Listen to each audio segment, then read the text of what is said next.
Recording in progress.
Today's learners live in an age of unforeseen challenges.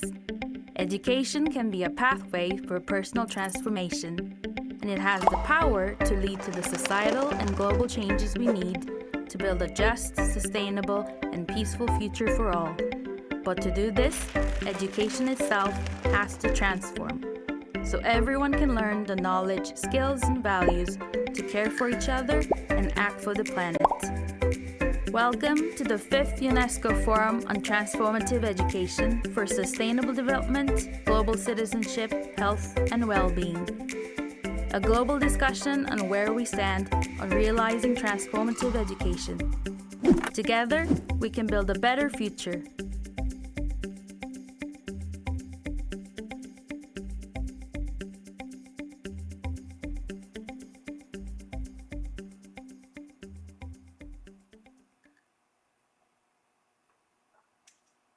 Good morning, good afternoon, everyone, and a very warm welcome to this third and last day of the UNESCO Forum on Transformative Education. My name is Vibeke Jensen, and I'm Director of the Division for Education for Peace and Sustainable Development here at UNESCO headquarters. And it's going to be my great pleasure to moderate the fourth plenary session this morning. For this last day, we open this session with the purpose to really try and capture and summarize, synthesize some of the many key ideas and perspectives that have been shared over the past 2 days. And in particular, link back to some of the recommendations also coming out of the parallel sessions on the first day in particular, on policy, pedagogy, and also safe schools.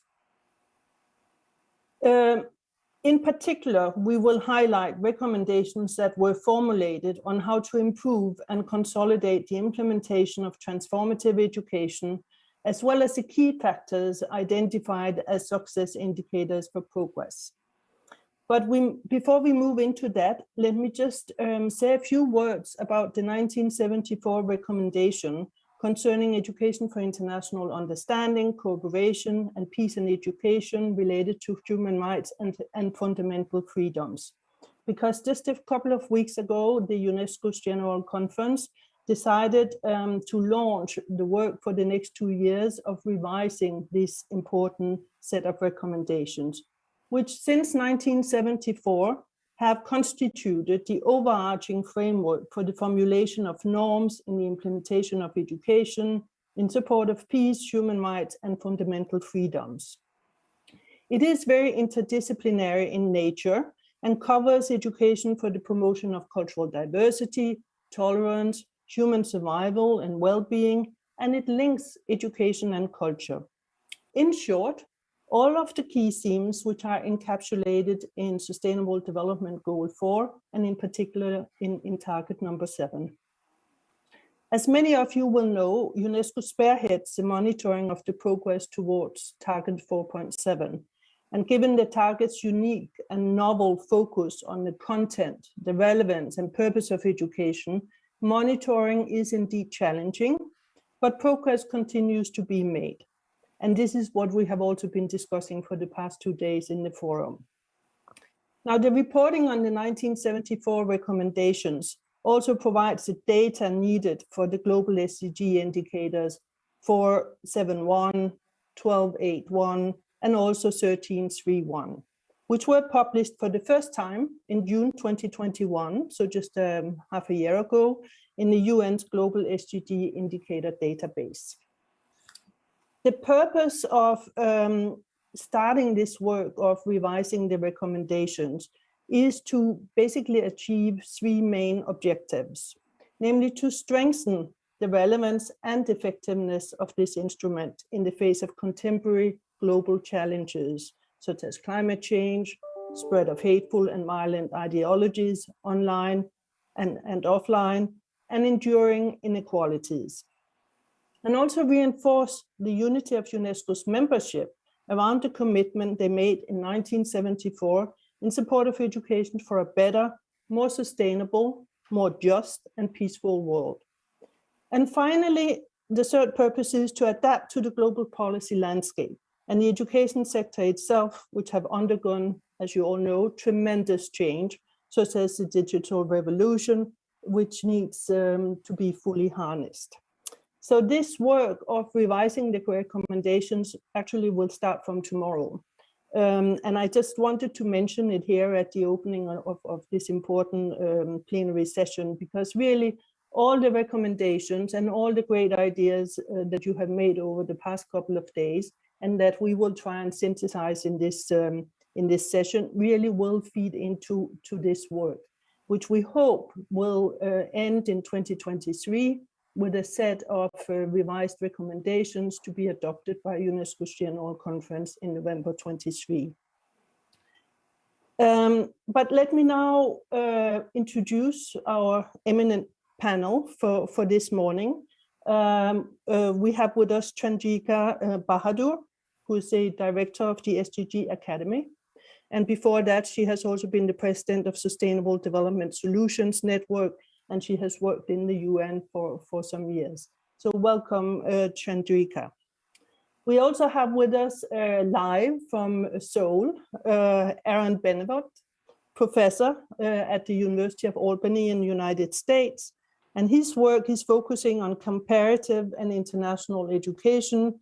And he also formerly worked for quite a number of years as the director of the Global Education Monitoring Report, hosted here at UNESCO headquarters. So also a warm welcome to you, and good to have you very live with us from Seoul, Aaron.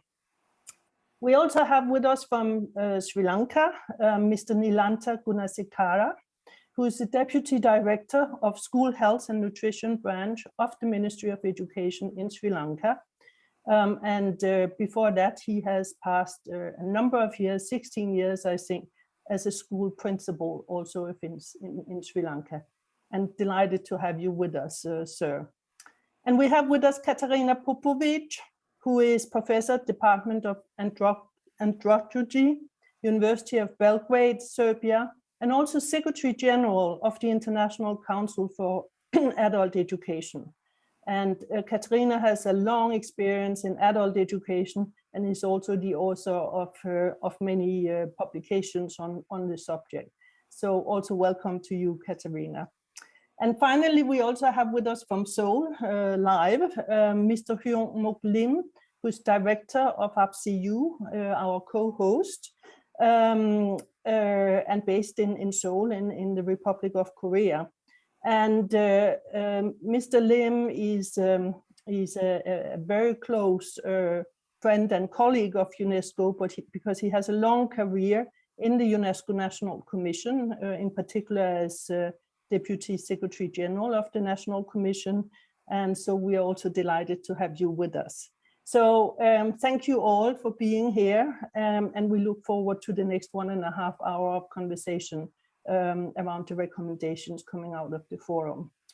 But before I hand over to the panelists, let me invite my colleague, Alexander Leicht, to present a summary of what we have picked up from the conversations over the past 2 days. So Alexander, please, over to you. Thank you very much, Vibeke. Very happy to be able to, in a very, very brief way, share some conclusions that we've tried to take from the very rich sessions and from the very rich discussions over the last couple of days. They're really high quality presentations, and we've taken diligent note and tried to digest it really as a conversation starter for this session. And on the next slide, my first slide, you can see some elements of transformative education that kept coming up in the various sessions. First of all, of course, transformative education is a very ambitious concept, a kind of learning that really aims to change the world. Another sort of phrase that kept being referred to was the idea of learning to care for oneself, for the others, and for the planet. So this very, very ambitious concept that discussions revolved around. Also very well established the idea of the 3 learning dimensions that interact and that need to be there in transformative education in a balanced way, the cognitive, social, and emotional and behavioral learning dimensions, with a real emphasis on education that leads to action, leads to real world action to change the world. And then, of course, our various themes or issues or concepts, including sustainability, global citizenship, health and well-being as key ingredients of transformative education, and then also equally well established and recurring in many discussions that transformative education happens in formal, non-formal, and informal settings, and is relevant for all ages. Also, very often we've heard an emphasis on lifelong learning and adult education. On the next slide, we've identified a few pedagogical elements and enablers of transformative education. First of all, an experiential and explorative learning that involves head, heart, and hand in a way corresponding to the 3 learning dimensions of cognitive, socio-emotional, and behavioral. Then a context-sensitive curriculum that is tied to relevant issues on the ground that directly impact learners and their community. So the idea is really for learners to learn while they interact with real life challenges, real life problems in their communities, in their daily lives, as concerns citizenship, as concerns sustainability, as concerns health and well-being. What is also needed is a nurturing, supportive, and nonviolent learning environment without bullying, without other forms of violence, and that leads to the important concept of the whole school approach that kept coming up also in the discussions and has come up before, of course, in the discussions around transformative education. The idea that the whole school environment is created in a way that it promotes transformative learning with regard to the learning content, but then also with regard to the governance of the institution, with regard to a green campus and a violence-free campus, for example. And then also the last point we highlighted here is the importance of a meaningful formative assessment that really goes beyond sort of the classic standardized testing. And that leads me to my next slide, where we have put together a few challenges and obstacles for the implementation of transformative education. First of all, the widespread culture of reductionist testing, really. There is a lot of teaching to the test, as has been pointed out variously. And when testing is done, it is very often done in a narrow way, with a strong focus on basic skills only, and not so much on the skills and dispositions that are important for transformative education. In that context, also a challenge is also the outdated views of the nature and purpose of education, a very narrow view of education, very often promoted on the ground by stakeholders, sometimes very much focused on sort of workplace readiness, which is of course very, very important, but certainly from a transformative education perspective, education cannot be reduced to this goal. We see a very scattered and unsystematic implementation at country level, often very, very much around sort of pilot projects, good practice projects, but we don't very often see a systematic integration across the whole education sector. There's insufficient recognition of the importance of adult and non-formal education that was pointed out by various discussants. The important role of teachers, and in particular the challenge the teachers are motivated, as our study that we presented at the forum also shows, our survey, but they're not always sufficiently supported in their intention to teach and facilitate transformative learning. And finally, there's little consensus on what to measure when tracking progress in transformative education. And that leads me to my next slide, where we have compiled a few recommendations, certainly not an exhaustive list, but we tried to sort of pull out what has been mentioned most often and what seemed to be most relevant. First of all, develop policies that support the integration of transformative education across the education sector. So the importance of an enabling policy environment was pointed out variously. then the mainstreaming of sustainability, global citizenship, and health and well-being across the whole curriculum. Not so much the creation of an additional subject. Certainly, discussants were very aware of the problem of curriculum overload. So the idea is really to mainstream across the whole curriculum, integrate basically into every subject. Enhancing the whole school approach, another recommendation, and widen the whole school approach to whole of community approach that brings together formal and non-formal learning, where basically outside of the school walls also a learning process towards sustainability and global citizenship and health and well-being takes place. Participants recommended to invest in teachers at all levels, to really provide teachers with the necessary support they need to teach transformative education.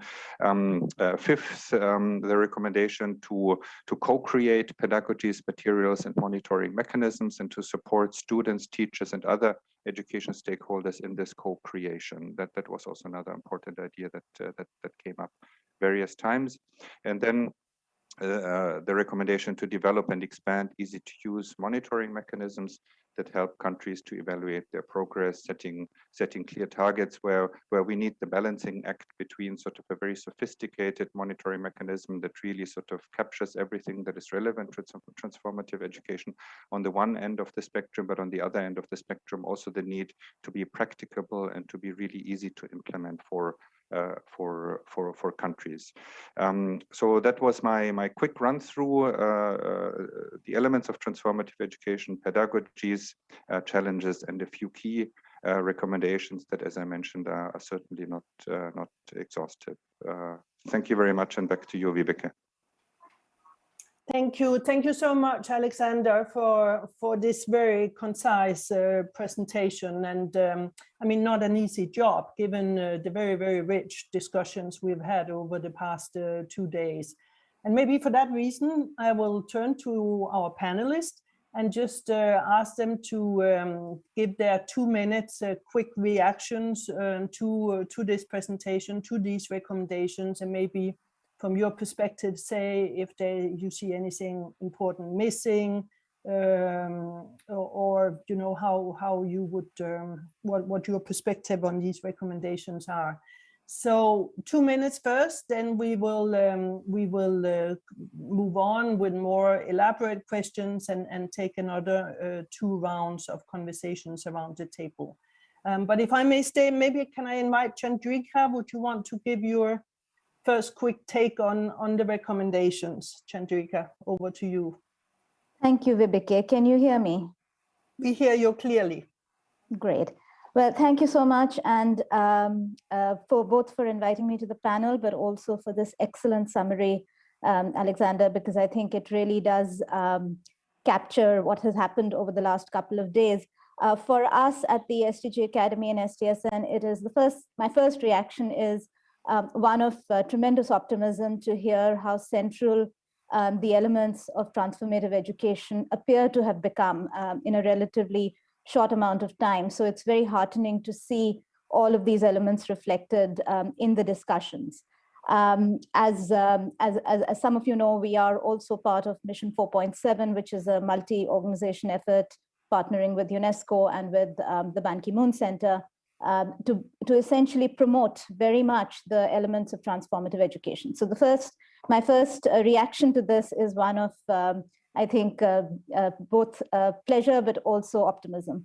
I do want to highlight what I would characterize as 4 tensions and 1 opportunity as a reaction to what Alexander has presented.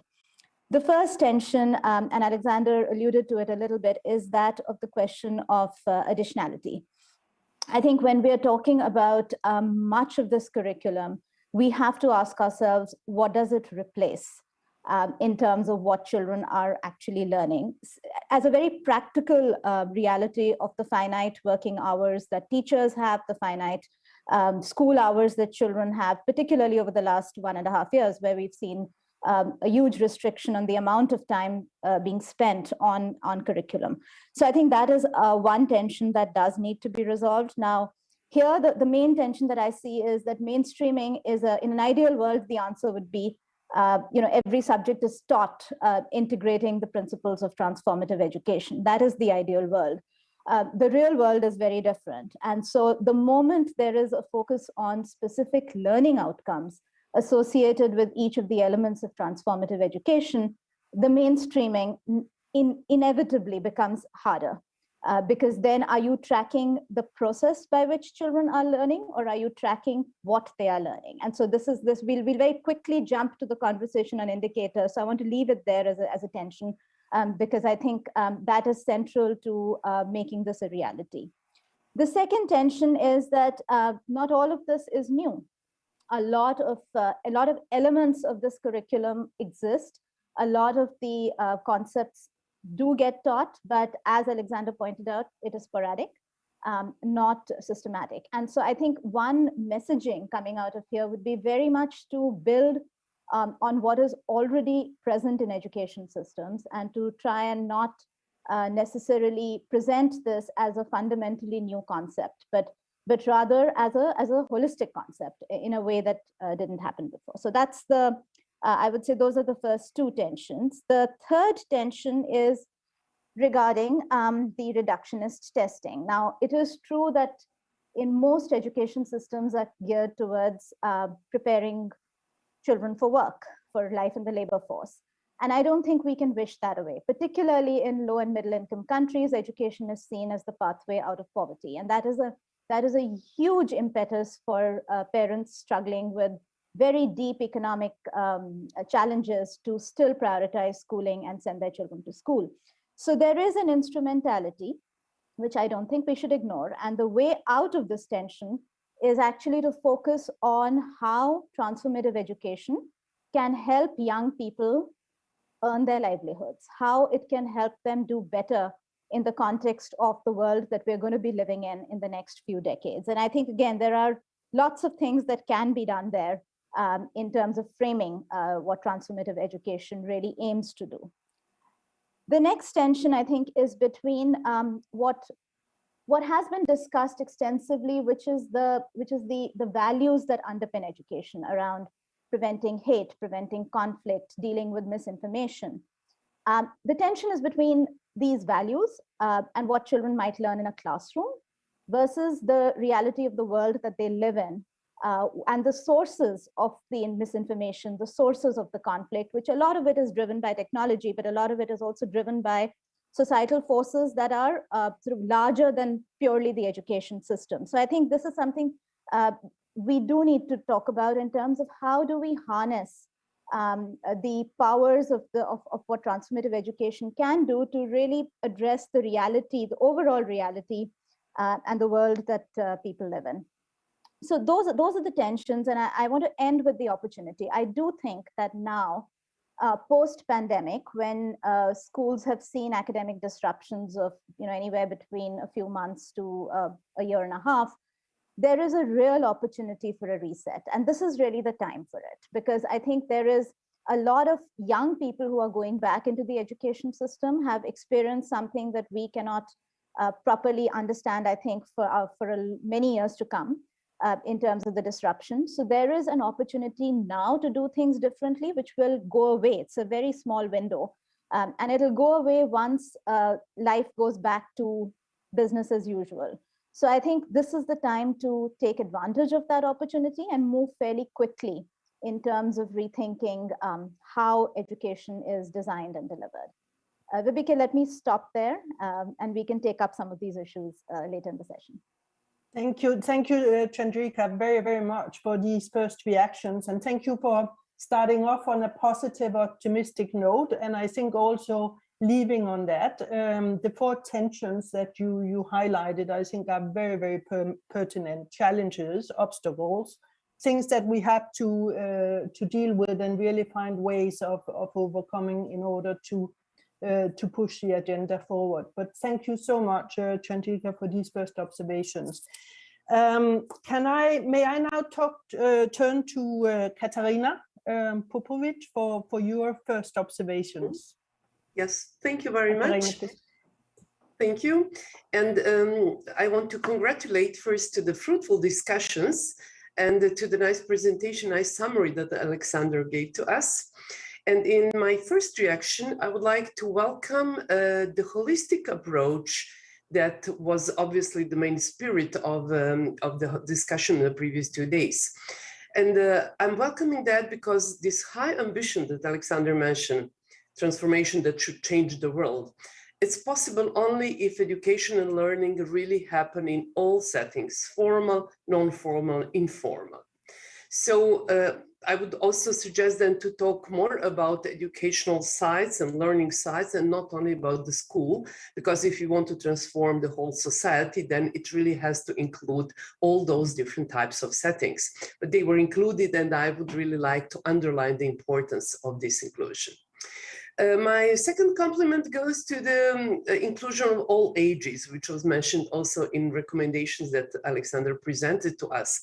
And why is it so important? Our language is still very much about children and youth, and we are talking about lifelong learning. And lifelong learning should really be from cradle to grave. There is additional reason, not only conceptual one, why we need to include all ages. We are all aware of the sense of urgency.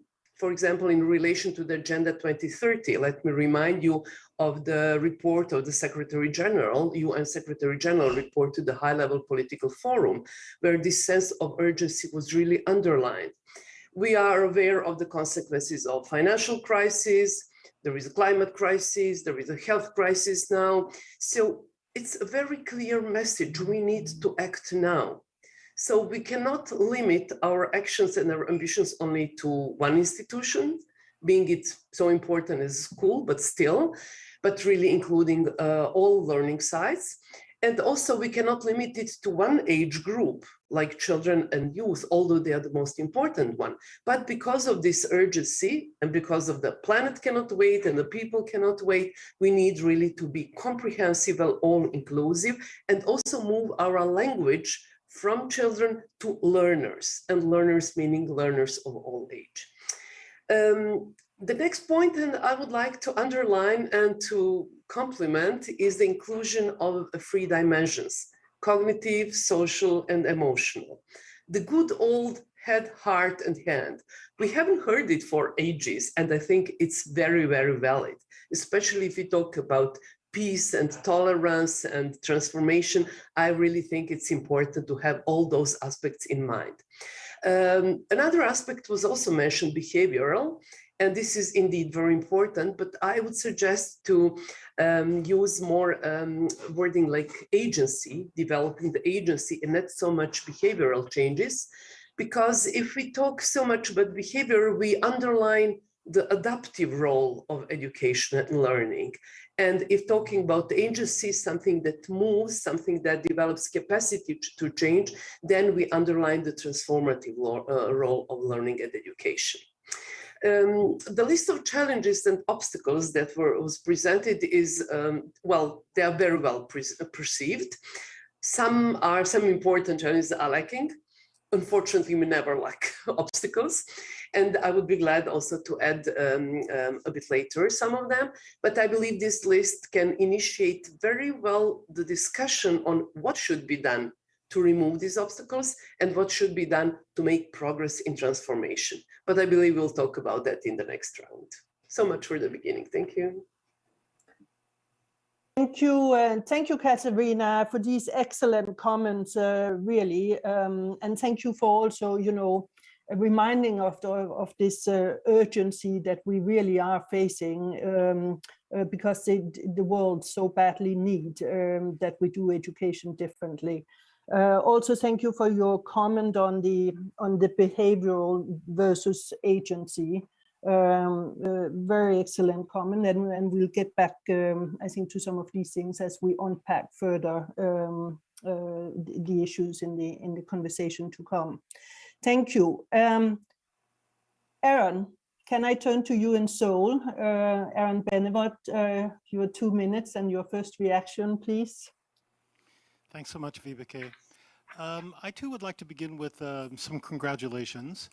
Having spent quite a few years at UNESCO headquarters in Paris, I guess that when I left, I couldn't imagine that UNESCO education sector would organize a international forum that was entitled Transformative Education.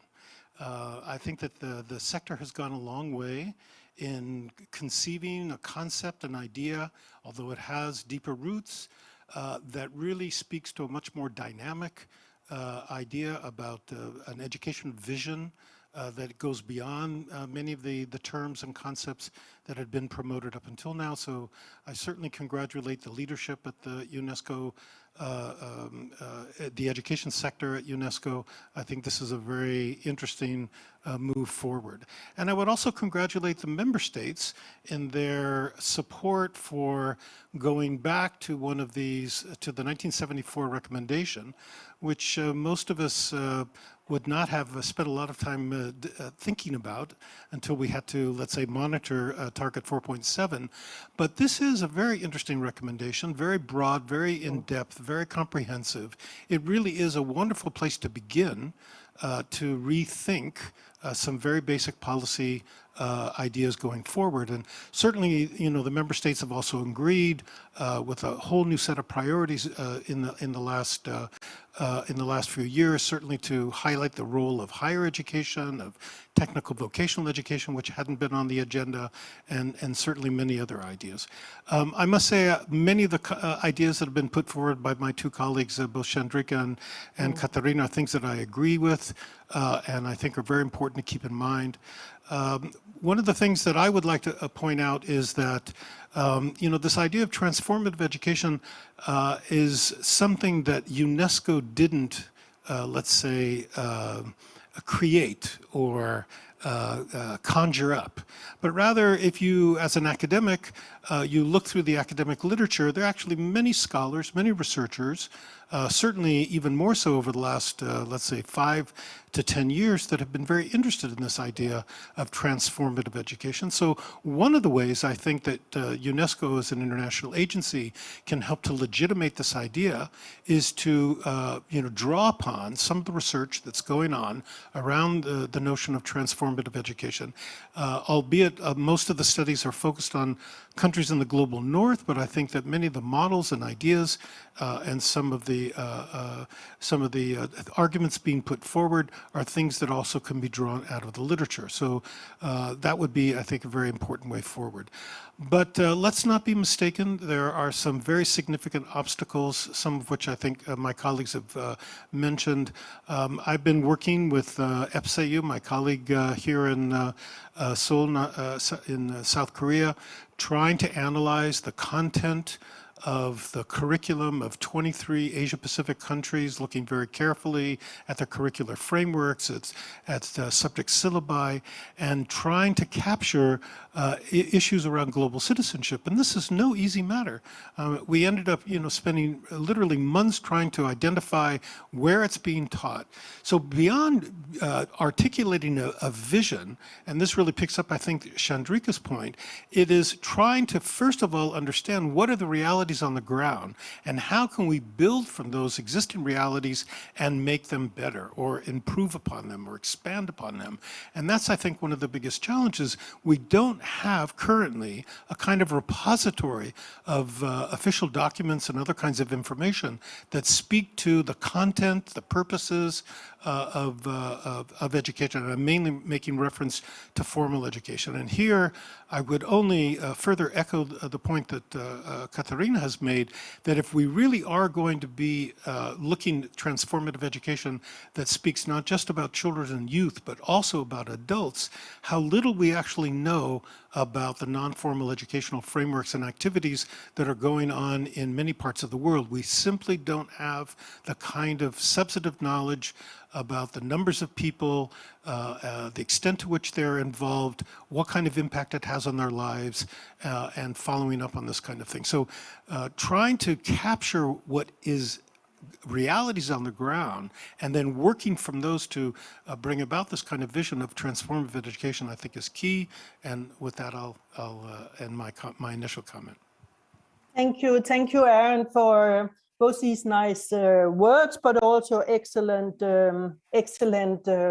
recommendations about really building on what is already there and expanding our research and our understanding of what is happening on the ground, as both you and Trandika said. I couldn't agree more. I'm so happy you're sitting in Seoul and not in Albany, because then it would be in the middle of the night, and I had my concerns about waking you up at such an odd hour. So great to have you there in Seoul. Can I now move on to your neighbor in Seoul, Mr. Muk Lim, Director of APCU and a co-organizer, and thanks for that, Mr. Lim, of this forum. Thank you, Vibeke. I'll try to be very brief for the sake of time. I think Alexander's presentation on the takeaways of the forum is excellent. I think it has captured very well the rich discussions we had and the inspiring messages we shared during this forum. I appreciate very much.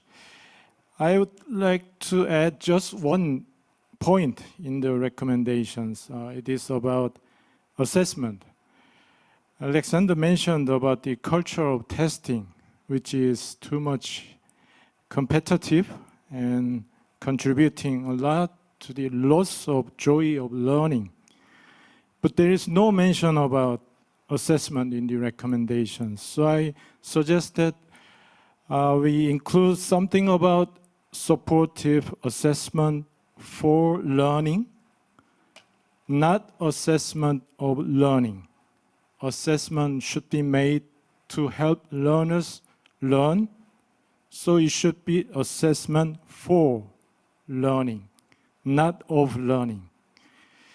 This is very important. If assessment is not changed, we can hardly change education.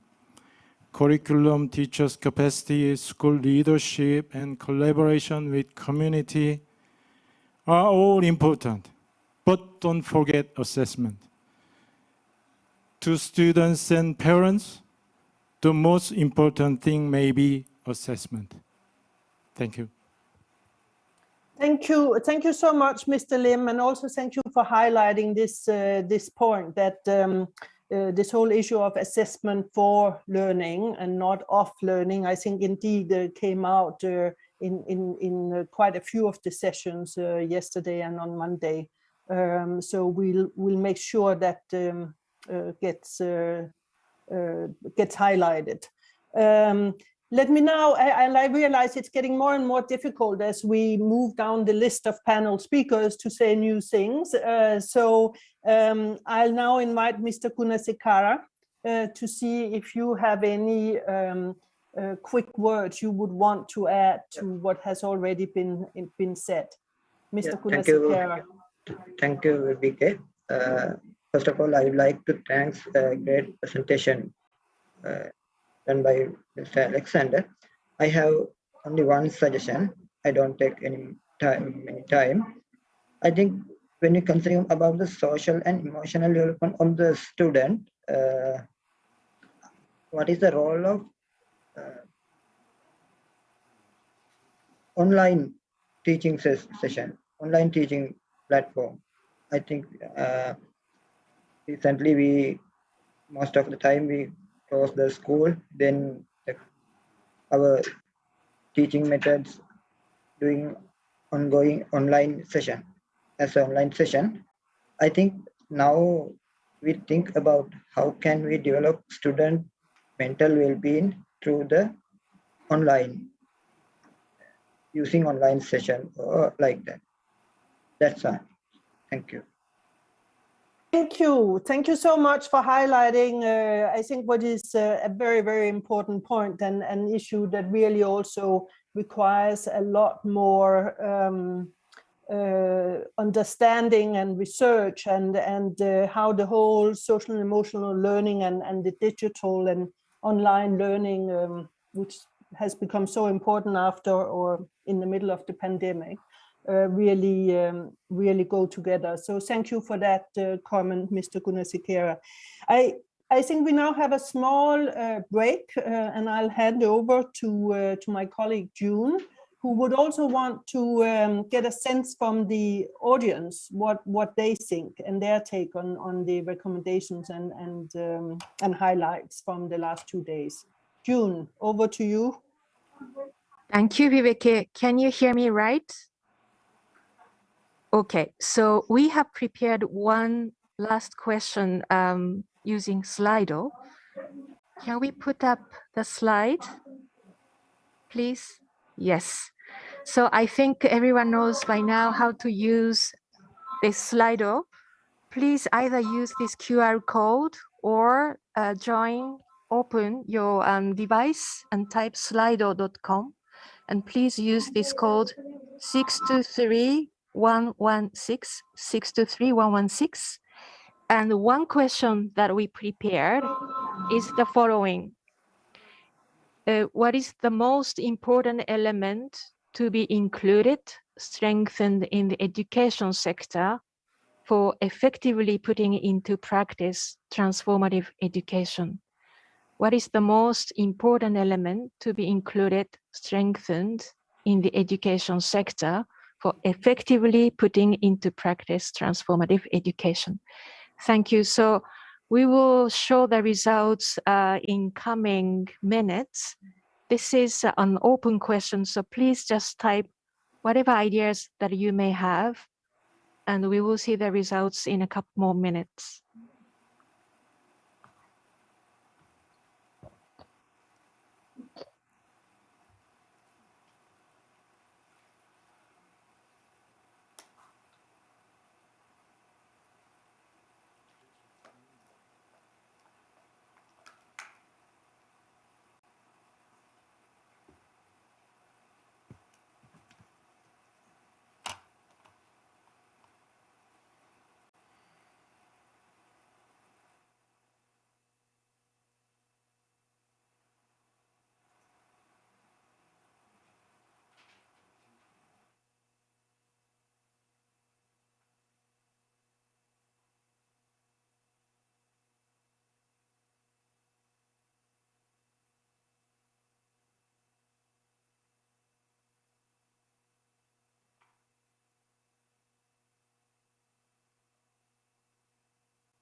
Okay, maybe 30 more seconds. Now we are having around 50 participants who are responding. Thank you.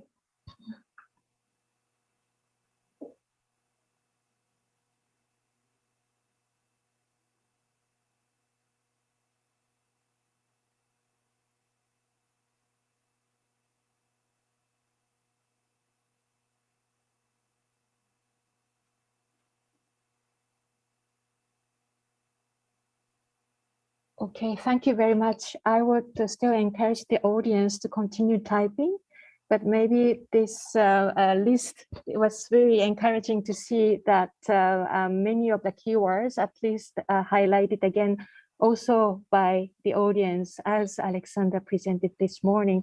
And UNESCO will make it sure to take note of all your comments put here. So please continue putting on, but maybe we can send it back to Viveke. Over. Thank you.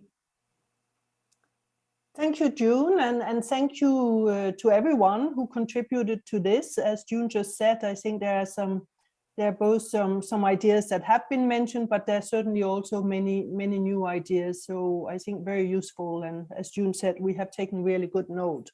and we'll take good note of everything being put also on the Slido. Let me go back to the panel and just so everyone is clear, we're now going into a little bit, you will have a little bit more speaking time this time around. And then we'll have one final round where I'll ask you to just respond to one kind of fairly simple question quite briefly.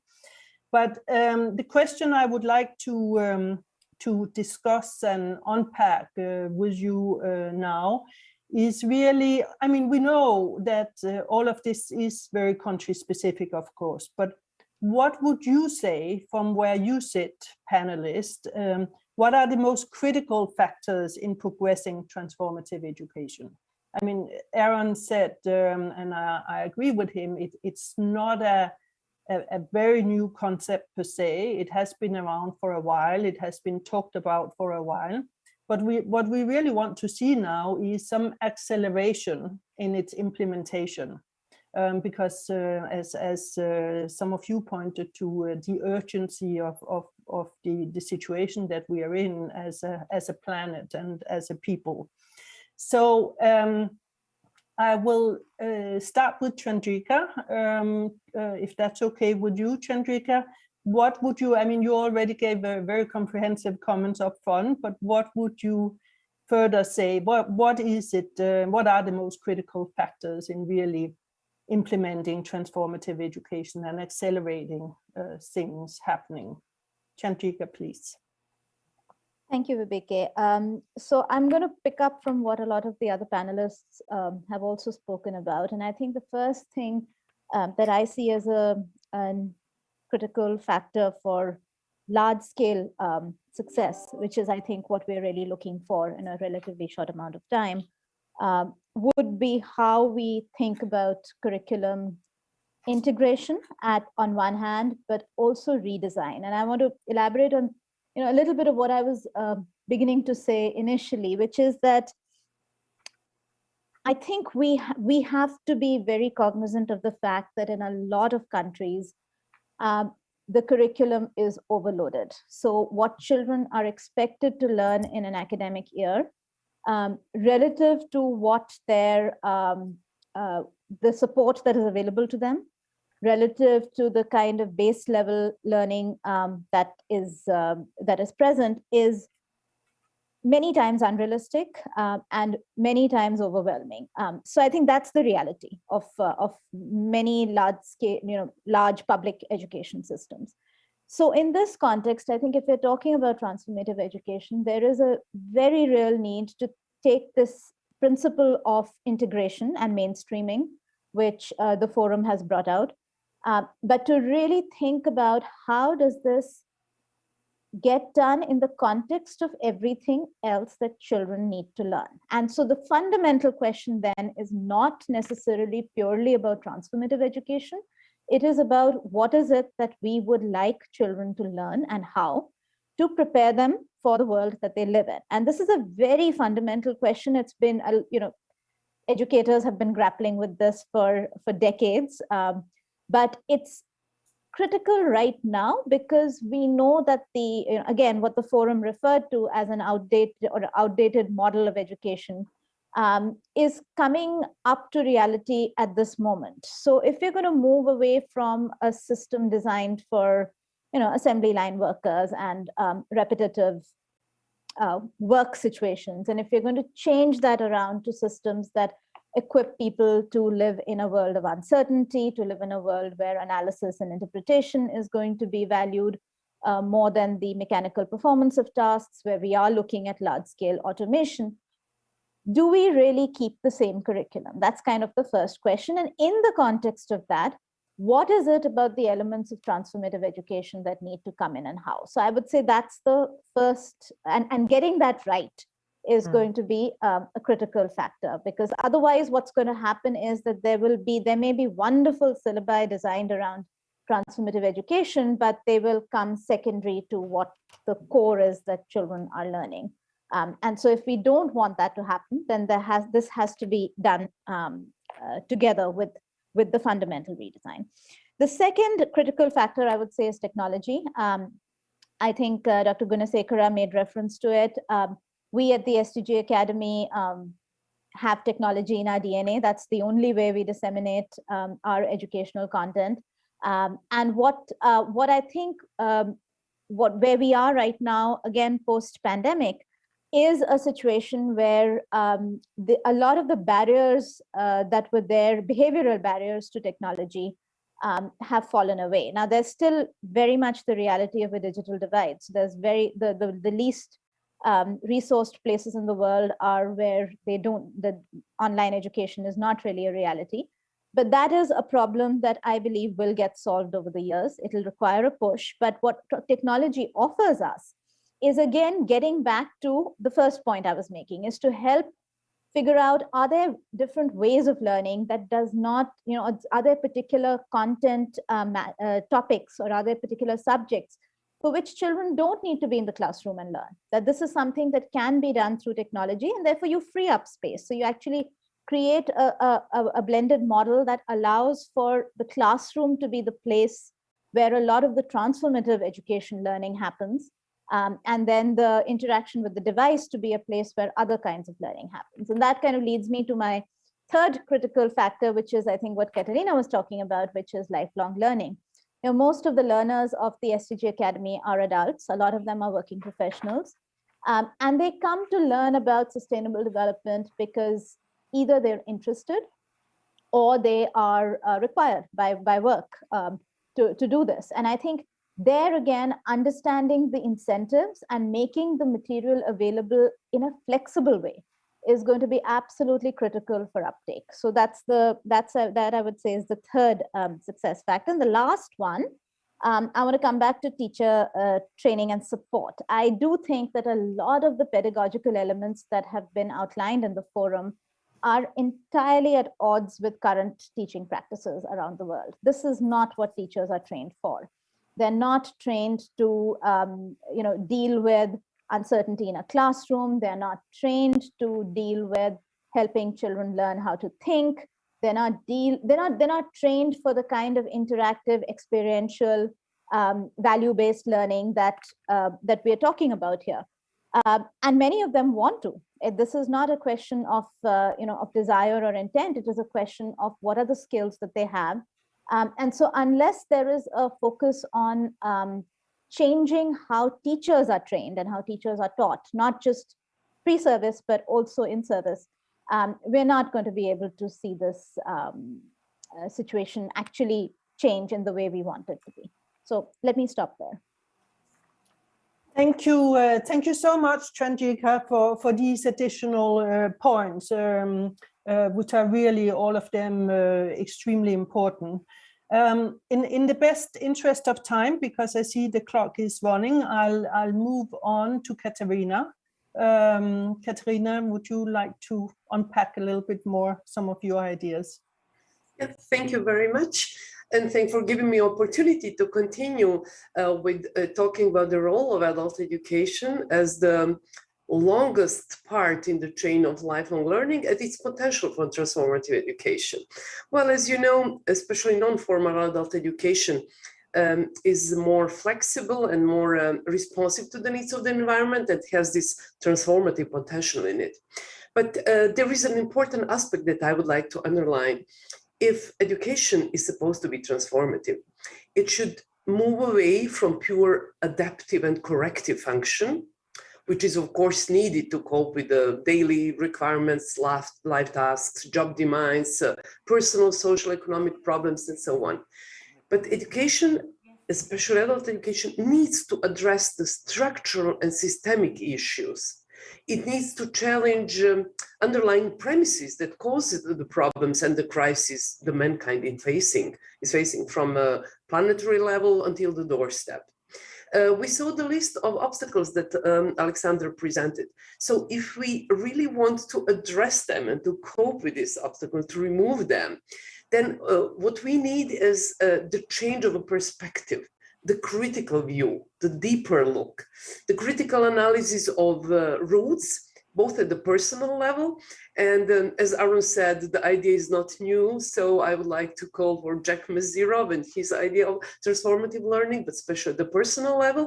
But on the other hand, it's also necessary to have this deeper critical view on the systemic and structural issues. And here I would call Paulo Freire, I would say the father of modern transformative thinking about social change and adult education. So it should be about understanding the complexity and interdependency and hierarchies in the world before we can really change it. And there is one more point that I would like to mention. Of course, it was the topic of the discussion in the previous 2 days, and it was also mentioned by the colleagues in the previous addresses. But I would like to take a bit different position on that. Of course, it's about technology and its role in the COVID-19 pandemic and how it helped to compensate the learning losses and to make learning not really fully stop. So adult learning and education moved almost fully to the virtual space.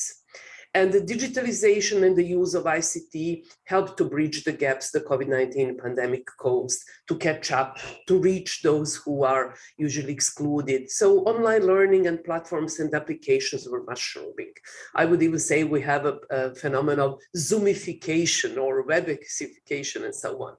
But so in order to avoid that it become zombification, we need to be careful with the technology. And I see the very strong tendency, for example, not only the digital and ICT tools, but also artificial intelligence. I refer to the topic of the coming conference, saying we need to ensure that artificial intelligence is a common good to transform education. And here comes my warning, all those talks around digital humanism and so on. I'm afraid we are confusing goals with the means. And digital technology and ICT are tools and means. And in order to transform people, in order to transform society, we need more than the digital skills. We need critical thinking, reflection, conscious raising, and so on. So digital means could be helpful, but they cannot replace this critical thinking and critical conscious, even if the big portion of adult learning and education will remain non-formal and will stay in the virtual space, and we will use digital tools. In your introduction, you were talking about peace and tolerance, conflict resolution. Digital skills are a helpful tool, but this is not something that will help us to achieve this. So we need higher goals. And just to support this thesis, I would like to quote Edward Wilson, American sociobiologist, who said, "The real problem of humanity is the following.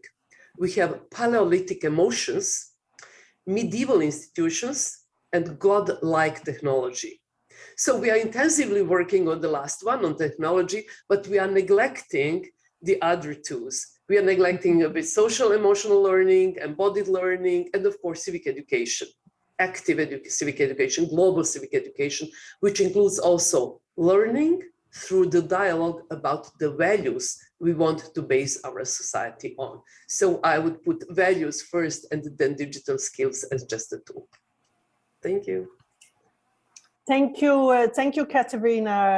Thank you very much for these excellent comments and also for getting into this debate about technology and learning and seeing technology more as really a tool to help learning, but not substituting. Aaron, I will now turn back to you in Seoul. I mean, Chandrika started off by talking about curriculum and curriculum being overloaded and the need for really finding a way also to have this discussion around what children learn. I know curricular is something extremely close to your heart. Would you take over and share a little bit your perspective on that, but also on overall how to monitor progress in environmental education, ESD, global citizenship, education, etc. Thanks very much. Without trying to undermine the discussion part I did actually prepare a PowerPoint with a couple slides. So I'm going to, if with your indulgence, I'm going to ask the technical group to put up the PowerPoint that I've prepared, and I'll show you a couple things that that I've worked on here. I think that I can move from one to the next with this wonderful technology I have in front of me. Can everyone see the PowerPoint that I'm looking at least here in the studio?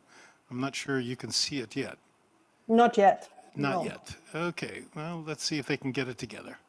The first slide that I'm showing is some very rough data that I put together to show just how much this issue of transformative education and transformative learning has captured the hearts and minds of a lot of academics in the last 5 to 6 years.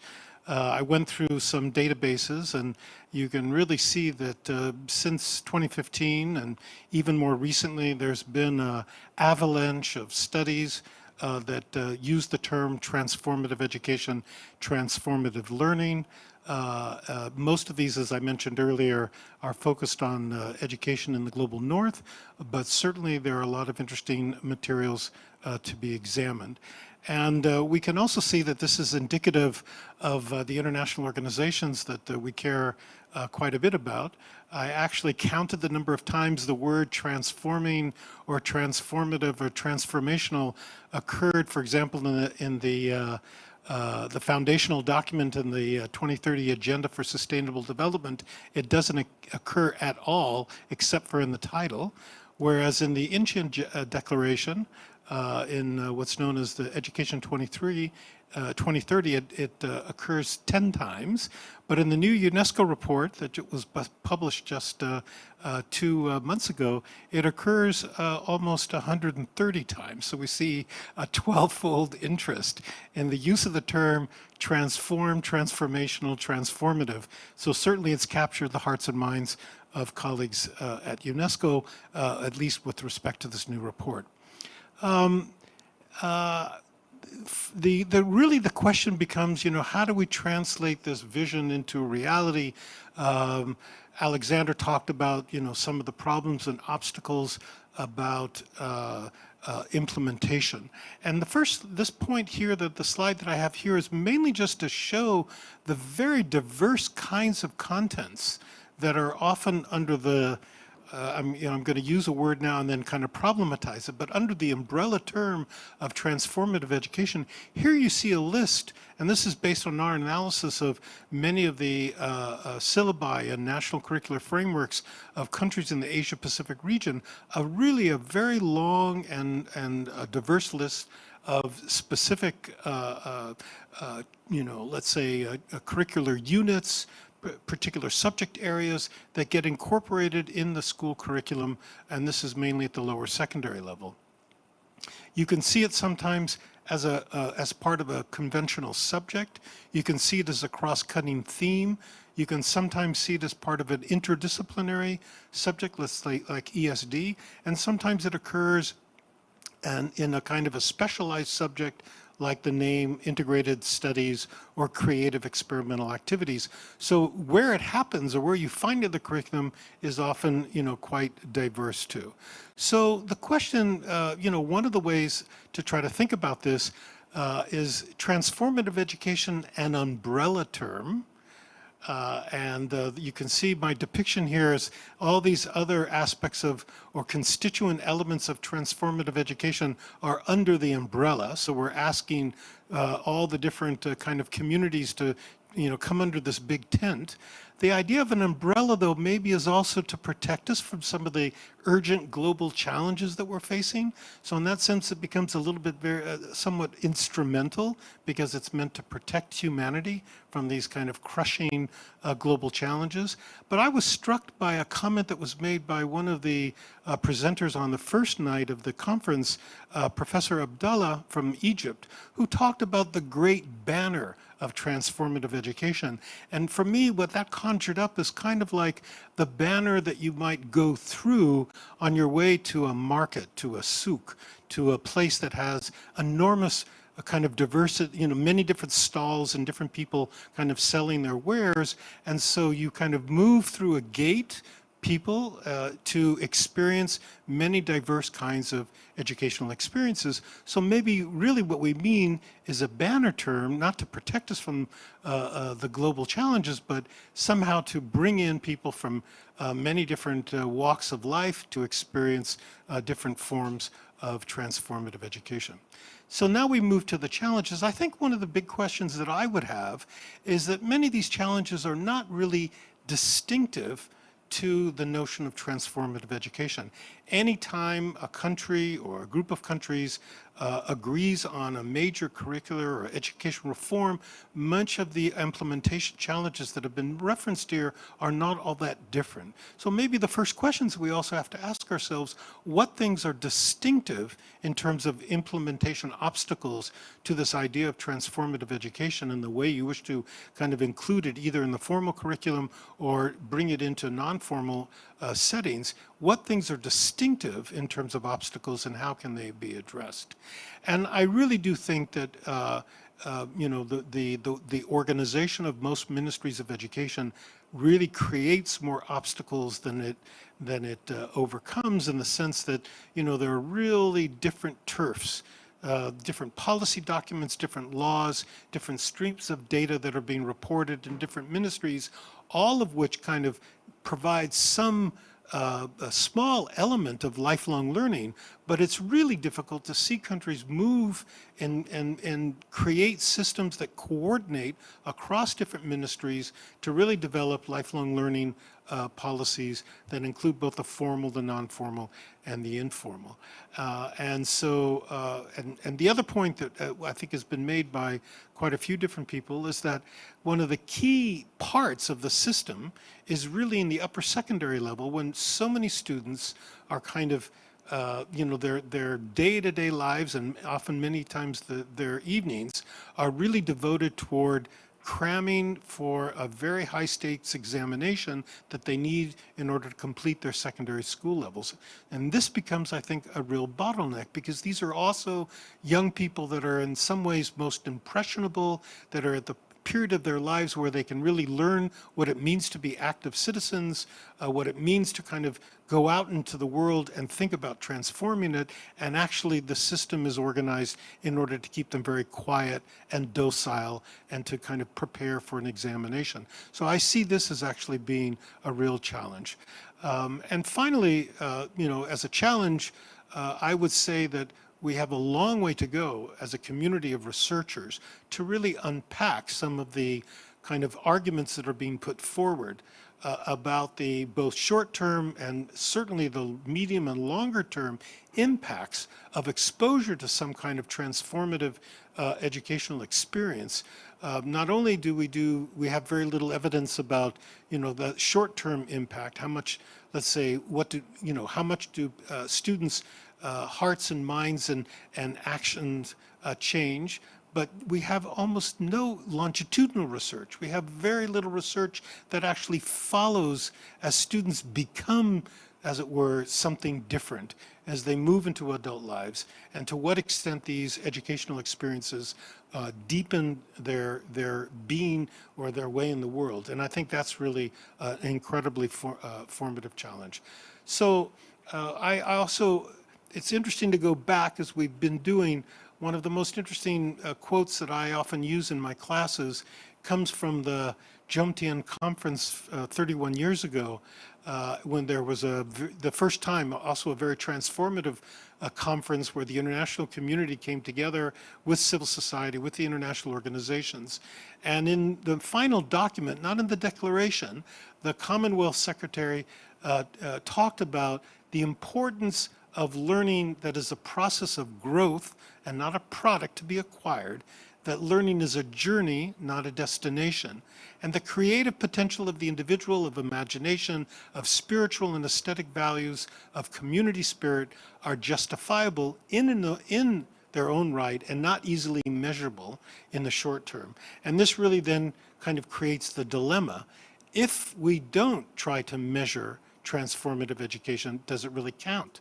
You know, will its hold on the imagination of policymakers, on parents, on educators, and students subside if we don't make a concerted effort, despite all the challenges, to capture some aspects of transformative education, both quantitatively and qualitatively? And I think one of the first things that we need to do is really build a new repository of documents that are related to this area that can be used for all kinds of different purposes to really see our countries moving from their overall kind of general commitment that they may have on paper to really see changes in terms of curricular subjects in the syllabi, in textbooks in particular.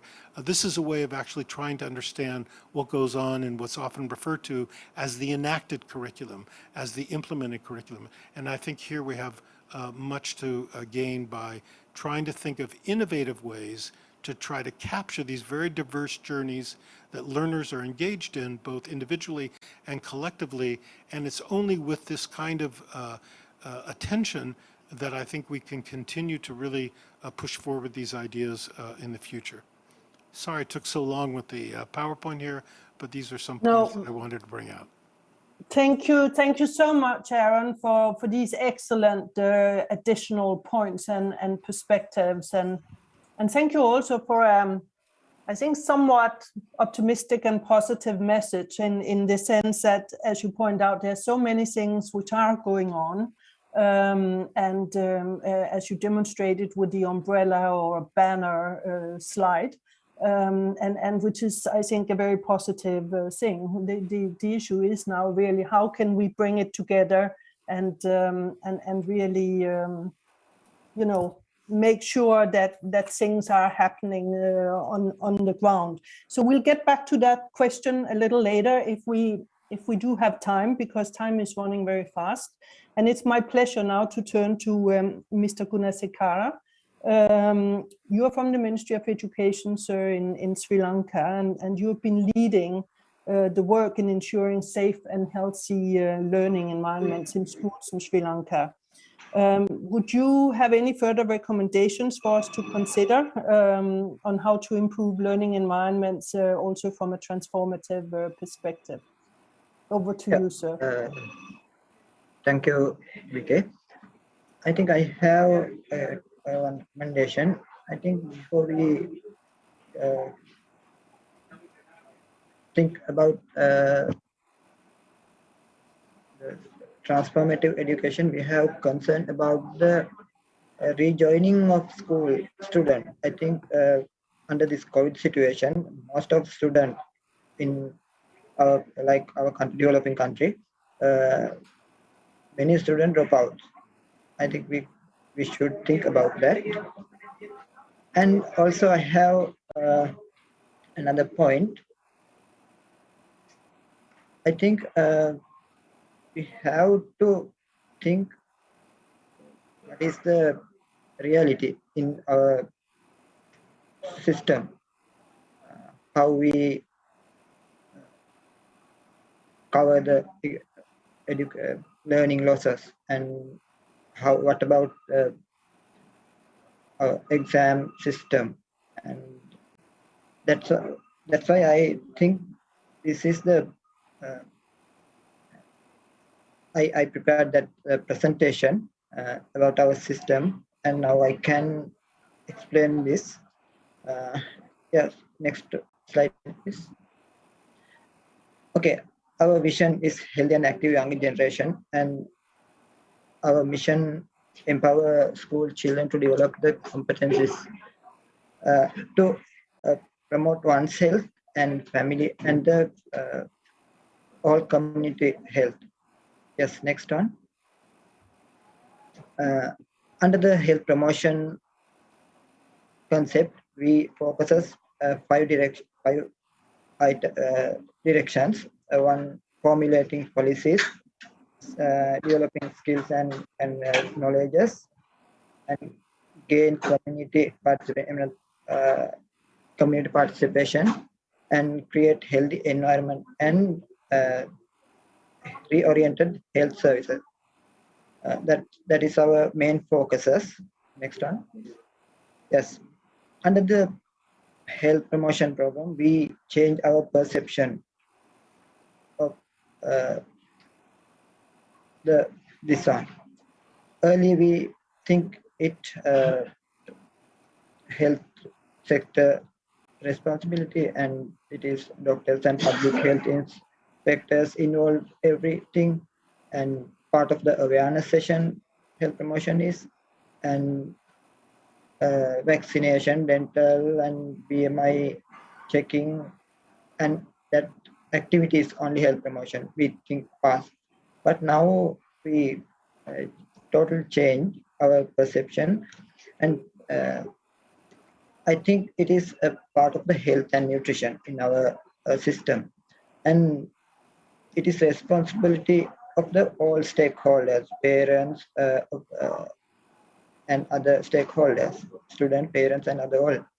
And it is knowledge through the participation, all the activities, and child-friendly facilities. We provided child-friendly facilities, and everyone should responsible to all. And then now we measure not only quantity, quality, and also behavioral change. I think that we measure. Then in Sri Lanka, so far we have done a solution for the issues. We implement many programs under the school health umbrella coverage. I think you can read, everyone you can read, I don't read one by one. Okay, next one, please. Okay, this is the important thing. Once Jack Masiro said the transformative education starts after the unoriented dilemma. I think it's word, I'm right. Now we are facing that situation. Under the COVID situation, we have no earlier experience. Under this situation, we introduce many activities to school. We start schools and now conducting it forward. We give instructions to the school to start under the COVID guideline. I think you can see this all. And some activities here mentioned. I think now we are success in this process. I think you all can see this. We can conduct school safely. Thank you. Thank you so much, Mr. Gunasekera, for this very practical example of how you are trying to transform things in Sri Lanka. Let me turn to Mr. Lim in Seoul for you also to share your perspective on the question I asked. Yes, thank you, Viveke. I want to raise the question of educational inequality. Now in many countries, educational inequality directly leads to economic inequality, and vice versa. Economic inequality leads to educational inequality. Of course, this is not new. It's an old problem. But in today's digital environment, and especially under the corona pandemic, this problem of educational inequality and economic inequality reinforcing each other is getting worse. Certainly, this has a terrible impact on transformative education in several ways. Firstly, when the tendency of educational inequality leading to economic inequality is strengthened, education becomes even more competitive. And more competition in education is bad for transformative education. As we have seen during this forum, in a competitive environment of education, learners are less likely to develop and practice empathy, collaboration, and solidarity. Secondly, educational inequality reinforces the perception of education as an instrument. Education is regarded as an instrument for advancing individual interests. On this perception, learning does not give you any joy or pleasure, but pains. When you bear with this pain and work hard to get high scores on tests and enter good universities, you will get rewarded by a shockingly high salary. And this is justified in the name of meritocracy. When education is just an instrument for individual gains, it is extremely difficult for learners and teachers to take collective action to make changes in schools or communities together.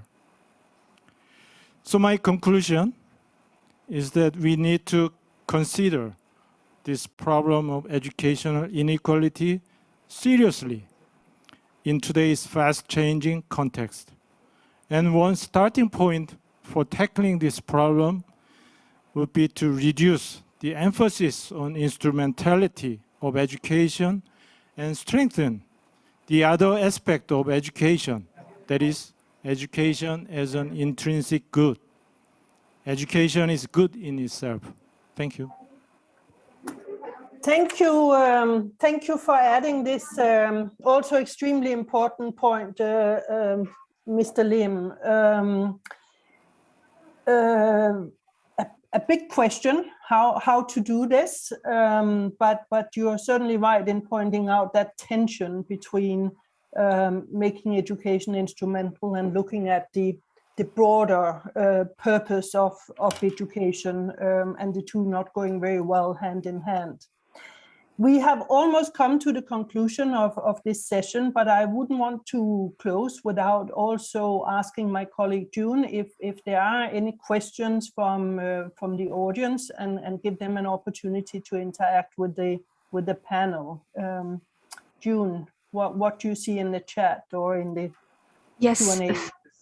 Thank you, Viveki, for that. We received a couple of questions, and I took one. Here is the question: how to combine and engage the whole institutional approach and learning outside in real political world where transformation is happening?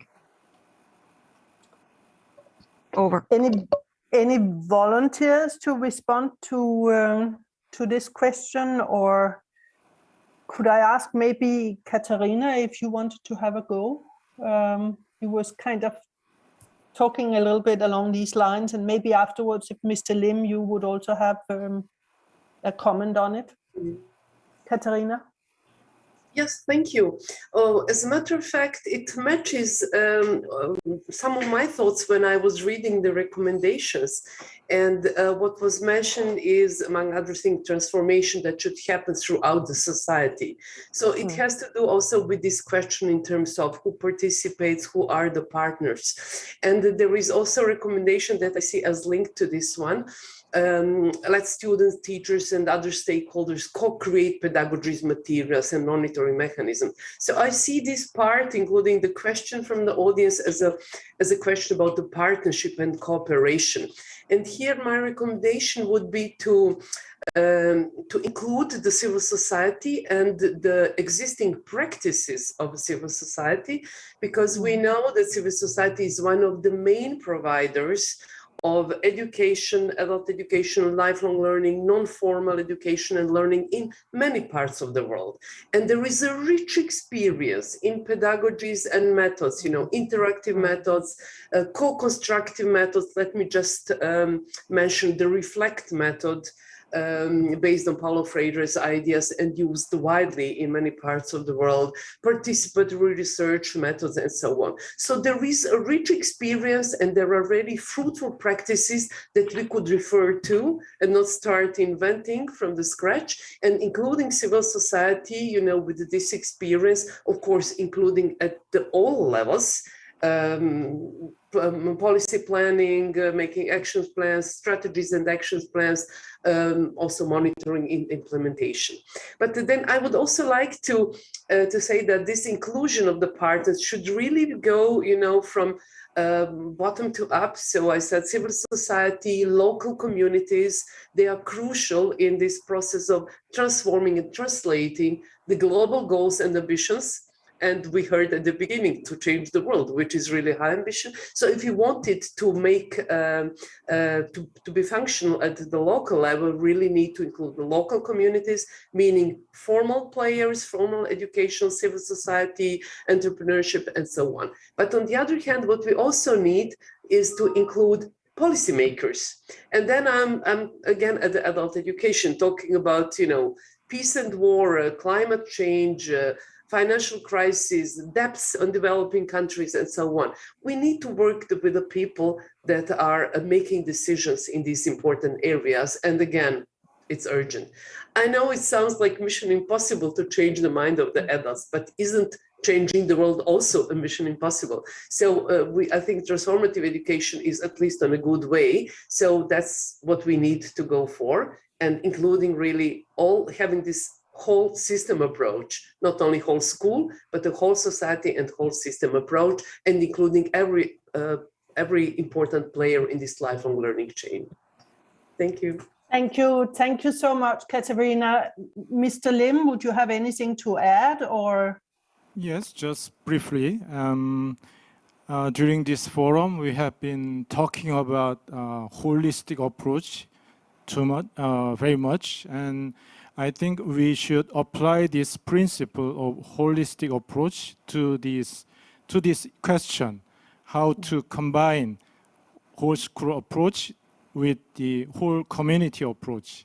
So as Professor Katrina has just stressed, we need a kind of whole society approach, which means we have to include, we have to take the principle of inclusiveness in our effort, in our attempt to make changes in our education system and more broadly in our society and the world. We need broad partnership and collaboration, and we have to, for this joint effort, we have to invite the researchers and education policymakers and also practitioners of adult education and of course teachers. So I think UNESCO has a role in this regard, and if I have some time, I will make some concrete suggestions. Thank you. So, well, thank you so much for responding to that question, and thank you for the question from the audience. We really have come to the end, so I will just close by giving each one of you, we have 5 minutes remaining, just give you 30 seconds, 45 seconds, each one of you to just highlight what you see as the most important step and recommendation to UNESCO, to national governments, to the larger education community that we need to do to really help accelerate the achievement of transformative education. Who would want to start? Aaron, can I start with you in Seoul? Sure. I have two things to say. One, I would agree with Chandrika, who at the beginning said, this is really a very special moment in time. This is an opportunity. Things that a couple years ago we could not have imagined in terms of changes in educational policy we see happening daily and all the time. So there is something very unique about this period of time, and I think we need to grasp, seize this opportunity, and really reach much broader, deeper, more comprehensively than we might have imagined in the past. And the second thought that I'd leave you with is that I really do think that we need to do more to empower, engage, activate both the teachers and the students or the learners. I think that we often come with very top-down, very stultifying policies. And one of the things that I think is really at the base of much of this movement in transformative education is to find ways to really engage learners, to enable them to really be co-creators in their learning experiences. And I think that that would take us a long way forward. Thank you so much, Aaron, for these last words from your side. Anyone else would want to just give a final comment? Chandrika? Thank you, Vibeke. Two things. One of the constant feedback that we get at the SDG Academy is that why am I not learning this in school? All of the materials that we put out. So to my mind, if we want change, and young people have demonstrated over the last few years that they are capable, both despite their schooling systems and their college education, they're capable of teaching themselves and of organizing themselves. So I think if we want change at large scale to happen quickly, politicians will move if they have pressure from the ground. If this fits into their vision of the future, that's, I think, the second motivation, because education is such a project of nation building for most countries that I think this has to, the elements of this have to fit into that. And then the third is peer pressure. So this is where this is an appeal to UNESCO. We are trying to do this with Mission 4.7 with you, which is to try and persuade heads of state, politicians, policymakers, to really embrace the elements of transformative education. And I think the more countries that begin to do this, the more our job is to amplify, support, encourage, and recognize. And that is how this will spread, but we need to move quickly. Thank you so much, Chandrika. And I'm awfully sorry, but I'm being told to wrap up the session because we need to move on to the next set of parallel sessions. But I cannot do that without saying a big thank you to our panelists for really an excellent and very, very interesting, informative, educative, and super interesting morning. So thank you so much, Chandrika, Katharina, Mr. Kunasekara, Mr. Lim, and Darren Benevert for being with us this morning. And so with this, we close this plenary session, and I invite you all to move on to where we have 3 concurrent sessions now, as you will see from the program. And I wish you an excellent next few hours before we close the whole forum in a couple of hours. Thank you so much and have a good day. Enjoy the rest few discussions. Bye. Thank you. Thank you. Bye.